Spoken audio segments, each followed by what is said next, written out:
Oh, hey, couldn't help but notice you're kind of watching me lay down in bed, and you're probably wondering why I'm even laying down in bed in the first place. Well, if you look over there, yeah, yeah, right there. Well, you see, I can't really fall asleep right now. A little difficult.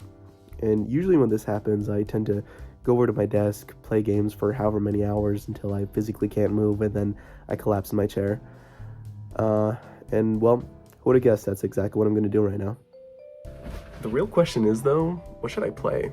I mean, I feel like in general, I tend to like games that have this fun, fluid movement, especially at times like this where I can't really fall asleep. I feel like it gives my brain something enjoyable to kind of focus on and relax to. And actually, with that in mind, I think I know exactly what I want to play first.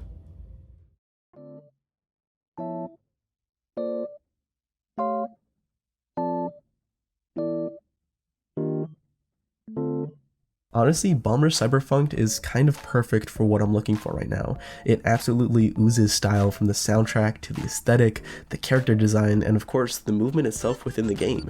I mean, take one look and you'll see what I mean.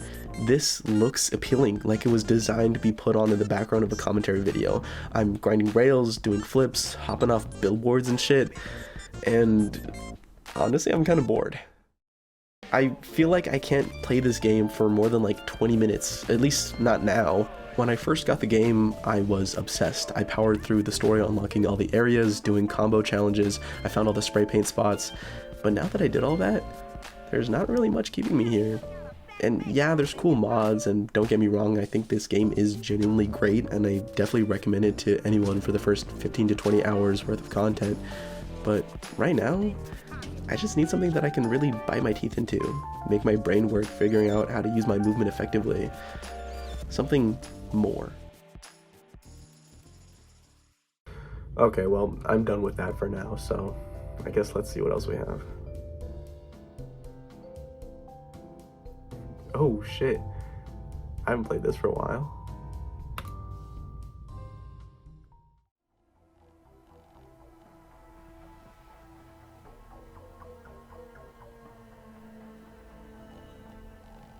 Typically, I know I like a game at a first glance, whether it be for the animations, the art style, cool combat, or just the overall vibe, I guess. Risk of Rain 2 was not one of those games. For whatever reason, I had stared at the screenshots of the store page multiple times for like months before giving it a chance, just trying to figure out if it was the type of game I would actually like. I'm not sure what finally convinced me, but when I did give it that chance, my god, did I regret not trying it sooner.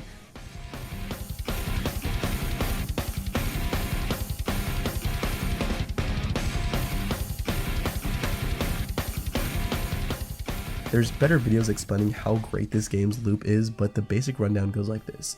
You choose a character, go through a stage fighting a variety of enemies, reach a teleporter that randomly spawns somewhere in the level, boss spawns in, kill it, move on to the next stage, and repeat, either indefinitely until you die or until you decide you want to go for one of multiple endings.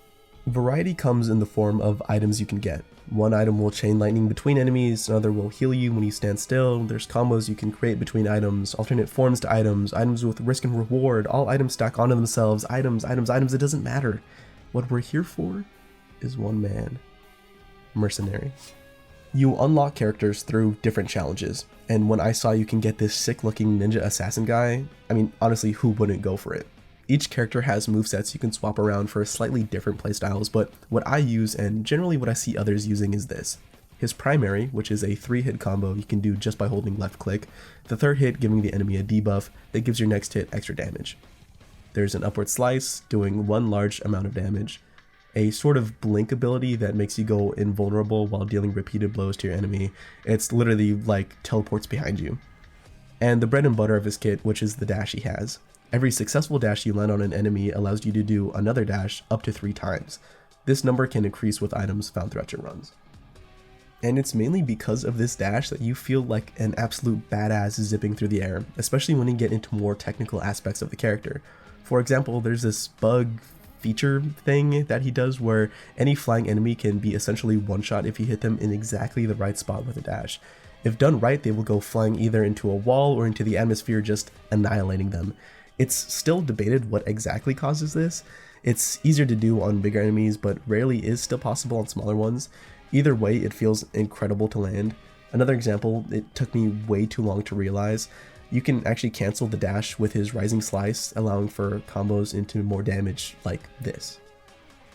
I dash in, cancel with an upward slice, dash through again, dash one more time to my original position so I can guarantee that my blink will land, and by then, if they aren't dead, I have another upward slice that can finish them off. Using this combo throughout the game while getting progressively more powerful feels like you're a god come to destroy the planet at light speed. At a certain point, it feels like nothing can touch you, and technically, if you time everything right, they can't. I mentioned you become invulnerable with your blink ability, but the same goes for the regular dash. The timing is just a lot tighter. So let's say you have a big jellyfish that lets out an even bigger explosion every time it gets to level health. Most characters would have to scramble to find cover. Mercenary, however, can just dash the moment the explosion is let off and continue attacking as normal. Isn't it kind of broken to have two abilities let you just not take damage? No, it's not. Kind of. I'll be honest, in the later stages of runs, he can kind of become invulnerable forever. That's how I beat one of the last bosses so easily, just spamming between dashes and blinks. But don't let that fool you. Generally speaking, Mercenary is regarded as one of the harder characters to play, mainly because he only really has value being very up close, opposed to the other 90% of the roster who has, guns. And that adds to that feeling of, I have to go fast enough that I can't be hit. You can't just play him by running in and hitting random buttons. You will die very fast if you don't manage cooldowns and movement effectively. It is up to you to know how to move and handle enemies in a way that lets you get in and out unscathed. Sometimes it's not just about killing everything, you gotta be able to leave too. Chaining together smaller enemies to dash away is just as satisfying as absolutely melting a singular target. Especially in the air, it really does start feeling like some anime battle where everything's coming at you at once. After hundreds of hours of playing basically just this character, I find myself up late at night, nothing else to do, hacking and slashing away, flying through the air and feeling fucking cool while doing it. And that's exactly what I need while playing characters like this. The feeling that I have to be precise with what I do or I'll lose my momentum. A slip up can ruin your flow, but I can bounce back because I know how to use my character with proficiency. I have control over the speed of light, and honestly, nothing can touch me. Okay, well, that was definitely fun, but what fucking time is it? Oh my god. Well, I mean, at this point, it just makes sense to stay up, right? But I don't know if I want to keep playing this. As fun as it is to just go around demolishing everything in sight, after becoming a god, it kind of feels weird to go back to stage 1. So, I don't know. If only there was some sort of a game that I've been sinking most of my time into, because you play against other people and there's like a wide cast of characters that are all unique and fun to play. Oh my god, wait a sec.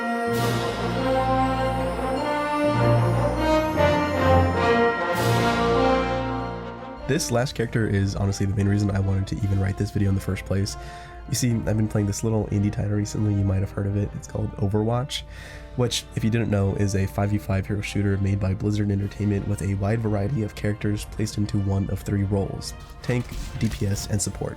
There's plenty of maps and modes, but you probably already knew that because this game has definitely gotten a lot of popularity as of recent, and a lot more criticism from issues with competitive, egregious monetization, poor balancing, the list goes on and on. But honestly, even with all the criticism, I'd argue most of it being quite valid. There's a reason why people keep playing it. It's still fun. I mean, with an absolute ADHD-inducing amount of shit constantly happening on screen, it's kind of hard to not be at least a little entertained, and this is 1000% carried by the heroes themselves. You cannot deny a level of love and passion goes into every one of these guys, even the bad ones. From the basic visual design to the interconnected origin stories they establish for every character, like Tracer, who can manipulate time to blink around for flanks and rewind time to heal herself. Genji, a cyborg ninja who has a dash that resets after a kill and has a sword to slice up enemies. Didn't I already talk about this?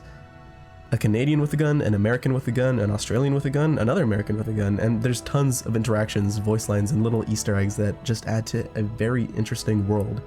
And for me, one character stands above all. Oh, let's break it! Damn! Lucio is the guy who has no beef with anyone, almost. He always seems hyped as fuck. It makes you just want to slap the happy out of him and take it for yourself. I'm on top of the world! In the lore, he's a DJ freedom fighter who hates corporations, which is based as fuck, who, in-game, uses music to both heal and speed up his team. But that doesn't matter. He could be the most unlikable character in the game and I'd still play him to the ends of the earth. And this is because Blizzard struck gold with his character, with one mechanic particularly standing out. And that's wall riding. It seems so simple, but when put into practice, it just works incredibly well. He can hang onto walls as long as there's a wall to hang onto, and jumping off said wall gives you a boost in momentum, where after, if you want, you can just land, or more likely you'll spam the hell out of your keyboard to jump off other walls, building even more speed with each successive jump and doing shit like you're seeing now. And this golden base feature is only further complemented by the rest of his kit.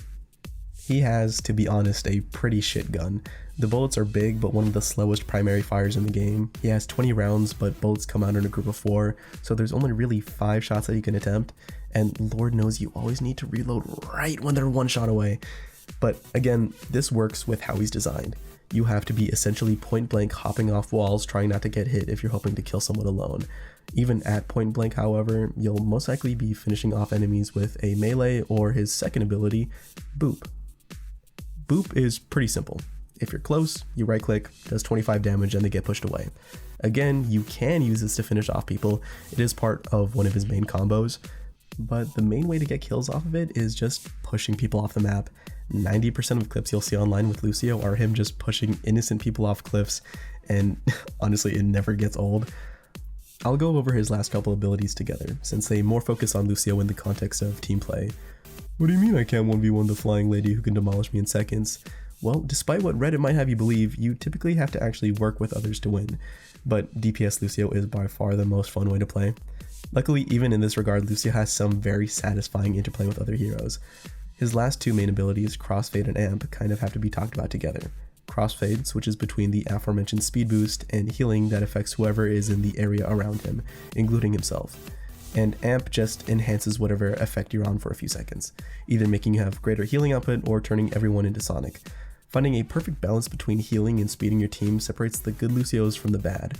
Everyone who's a Lucio main probably started off staying on healing for 90% of the game. Even in Overwatch 1, I would frequently gloat about having the highest healing in the lobby, but ask anyone who has a more solid grasp on the character and they'll tell you that healing is not how you get value as Lucio. Most of it comes to how you use the speed you can provide the team, whether it be boosting your team to get to the point first, taxi an ally from spawn after they die to have a full team together, rush the enemy down by speeding your team right through them. In a lot of cases, if a teammate is low, it's a better idea to rush them to safety and then heal them than it is to just dump everything into heals. And this is just what you can do for your team with Speed Boost. There's a whole video to be made out of the intricate techniques to wall riding and how you can speed yourself up to do genuinely just insane things, from rollouts to stalling out the point in overtime to going behind enemies to push them into your team for a free kill. I think you get the point. You can just spend the whole game sitting there healing everyone who drops a smidgen of health, but then what are you really providing compared to other heroes who can heal at a way higher rate? The last ability to mention is his ultimate. Every character has one. It can be something to empower your team for a push, get others off the objective, something just for you to get a kill, or in the case for Lucio, an ultimate that saves your team from a bad situation. For a mere 6 seconds, Lucio gives everyone around him 750 over health, which in-game just means extra health that doesn't stick around for very long. This, by some, is considered one of the best ultimates in the game, because if it's used right, it can be used to cancel almost every other ultimate, either by outright negating the damage or by providing your team an extra moment to just get away. But this has to be done strategically. Lucio takes the longest out of every hero to get his ultimate, so finding the golden moment to use it can be difficult. You have to know who on the other team has their ultimates, decide which one would be best to use yours against, and which you can survive without it. You also have to be aware enough of your surroundings to not be caught in the ultimate yourself so you can actually use yours in that time of need. Alternatively, in true DPS Lucio fashion, you can use it to just kill shit. Honestly, it's debatable what's more satisfying, stopping a team wipe with your ult or getting one with it. Speed boosting your team in and basically making everyone a momentary tank is definitely not guaranteed to win a fight, but when it works, your back becomes as brittle as Mitch McConnell from how hard you're carrying the team. Also, his ult used to kill people for a very short time if you just did it on someone's head. It's incredibly broken, but god, do I wish this was still a thing. It would be incredible. But That's all I can really say about Lucio without going on for another 15 minutes. To quote one of the highest ranked Lucio mains, "It's easy to exist on Lucio, but if you want to carry, you'll need to be doing so much more." This is because carefully managing all the assets you have in a way that not only keeps your team alive, but enables them to win is incredibly difficult, and only truly mastered by the best of the best. This is true in varying degrees among every hero in the game. However, I feel Lucio has a particularly interesting learning curve. I'm not even close to being the best of the best, and even though I do have a significant chunk of playtime on this hero, I know I have thousands of hours of improvement I can put into this character. Even if you've barely started playing the game, you understand how fun Lucio can feel to move around with. It isn't hard to understand how to build up a bit of speed and jump around, but when you get to the point where you're flying across the map at a moment's notice, getting angles exclusive to your character, becoming an imposing threat on the enemy's backline, swooping in and out with barely a scratch, simply moving like nothing else in the game, it's like you're playing something else entirely. And words can barely describe how rewarding it feels to have these moments without just doing it yourself. I mean, this is what I want from a game, you know, movement that's fun, feels rewarding, has a decent skill ceiling. I mean, it'll keep me hooked for hours, you know, and all these games have their own strengths and weaknesses, but with all that being said, Hello. Well, thank you for watching all the way to the end. I know if you're one of the very few people who have seen my old content, this video is quite a bit different, but hopefully you still enjoyed it. It was definitely a lot more informational. And just a video I've been wanting to make for a while, so I was using this kind of as a test, if anything, to get used to new software and just this style of video, I guess. And I definitely have a lot more planned, maybe not particularly revolving around video games, maybe here and there, but I want to go over a lot of different topics and just things I want to talk about. So stay tuned for that, if anything. And I guess that's really it. So again, thank you for watching, and bye.